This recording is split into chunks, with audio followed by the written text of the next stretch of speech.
Black hole ही ब्रह्मांड का एक ऐसा दायित्व है जो अपने में बहुत सारी रहस्यों को संजोए हुए है।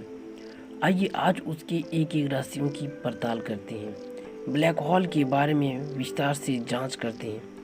ब्लैक होल के बारे में दुनिया के सामने सबसे पहले अपने विचार प्रकट करने वाले वैज्ञानिक थे professor John Mitchell. Mitchell Cambridge university में एक अध्यापक थी और उन्होंने ब्लैक होल के बारे में विचार सन 1783 ईस्वी में रखे थे।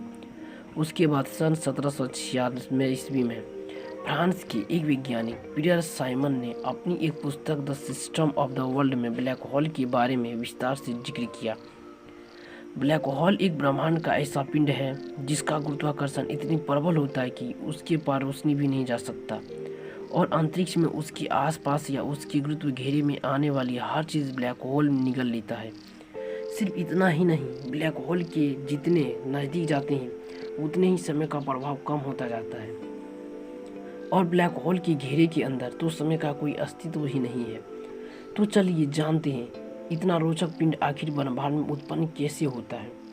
ब्लैक होल अत्यंत घनत्व और द्रव्यमान वाला पिंड होता है।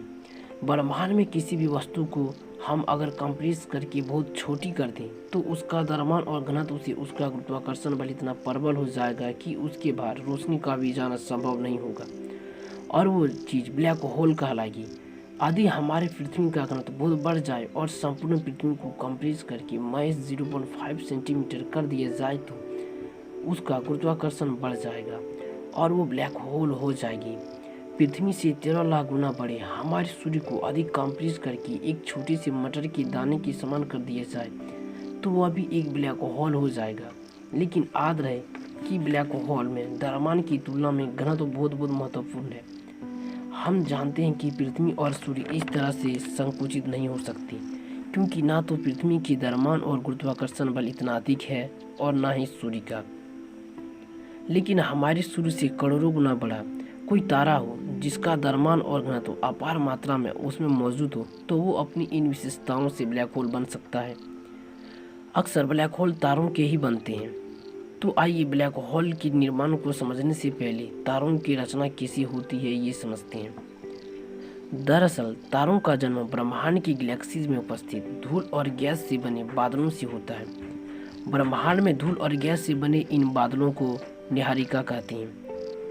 नीहारिकाओं में हाइड्रोजन की मात्रा सबसे अधिक होती है और लगभग 25% तक हीलियम होता है और बहुत कम मात्रा में कुछ और बारीक तत्व भी होती हैं।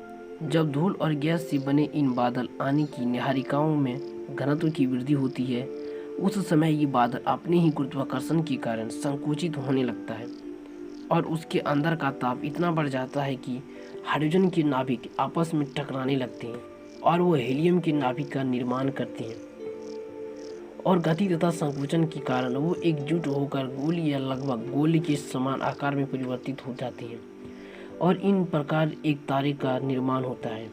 लेकिन इन प्रक्रिया में करोड़ों साल लग जाते हैं। हमारे सूर्य का निर्माण शायद ऐसा ही हुआ था। अब ताप नाभिक के संलयन से निकली प्रचंड ऊष्मा से ही तारों का गुरुत्वाकर्षण संतुलन में रहता है। इसलिए जब तारों में मौजूद हाइड्रोजन खत्म हो जाती है तो वह तारा धीरे धीरे ठंडा होने लगता है। अब अपने ही ईंधन को समाप्त कर चुके सौर्य द्रव्यमान से 1.4 गुना द्रव्यमान वाले तारे जो अपने ही गुरुत्वाकर्षण के विरुद्ध स्वयं को नहीं संभाल पाते, ऐसे तारे के अंदर एक विस्फोट होता है जिसे सुपरनोवा कहते हैं। इस विस्फोट के बाद यदि उस तारे का कोई घनत्व वाला अवशेष बचता है तो वो अत्यधिक घनत्व युक्त न्यूट्रॉन स्टार्स बन जाते हैं। ऐसी तारे पर अपार गुरुत्व खिंचाव होने के कारण तारा संकुचित या कंप्रेस होने लगता है और अंत में तारा एक निश्चित क्रांतिक सीमा या क्रिस्टल लिमिटेड तक संकुचित हो जाता है और इस अपार असाधारण संकुचन के कारण उसका स्पेस और टाइम भी विकृत हो जाती है और अपने में ही स्पेस और टाइम का अस्तित्व मिट जाने के कारण वो अदृश्य हो जाता है और यही वो अदृश्य पिंड होते हैं जिसे हम ब्लैक होल कहते हैं। किसी ब्लैक होल का संपूर्ण द्रव्यमान एक छोटे से बिंदु में केंद्रित रहता है जिसे सेंट्रल सिंबुलेटिक पॉइंट कहते हैं। इस बिंदु के आसपास भी गोलाकार सीमा अक्ष और इवेंट होरिज़ोन कहा जाता है।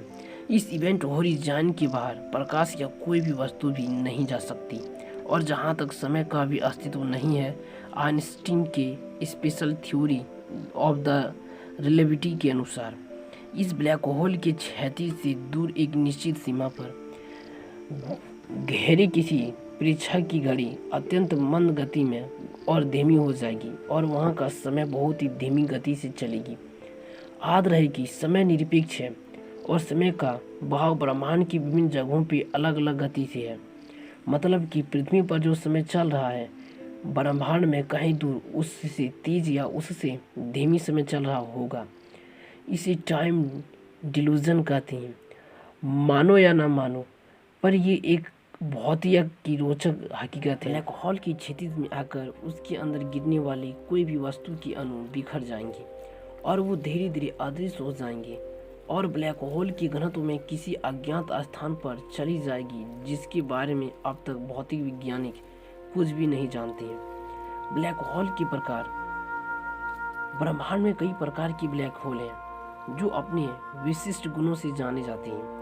ऐसा तारा जिसका द्रव्यमान हमारे सूर्य से कुछ गुना अधिक होता है और गुरुत्व संकुचन के कारण वह अंततः ब्लैक होल बनता है, उसे स्टेलर मास ब्लैक होल कहते हैं। ऐसे ब्लैक होल जिसका निर्माण आकाशगंगा यानी गैलेक्सीज के केंद्र में होता है, वो जिसका घनत्व अपार होता है, जो बहुत ही विराट होते हैं, उसे सुपर मैसिव ब्लैक होल कहा जाता है।